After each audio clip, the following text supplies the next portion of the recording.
Look at how wet this ground looks. Like you could literally see my reflection over here in the building from right here.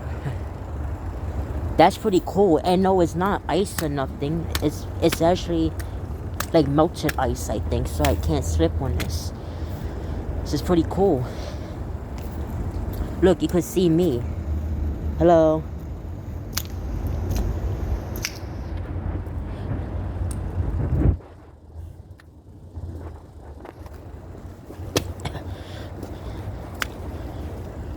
You see all the snow over here? So beautiful, man. And as you can see, there's very nice view over here. There's another view over there. This is the best view here.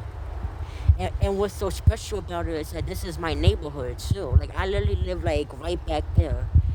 Like actually no, like, that's my building I think over there. Yeah. This is pretty cool, man. There goes, that's Brooklyn back there. You know, it's looking so beautiful. You know, I noticed that COVID, like even though COVID, like did a lot of bad things. You know, one good thing COVID did is like clear the skies and stuff. You know, like no pollution or nothing. Like it looks so beautiful.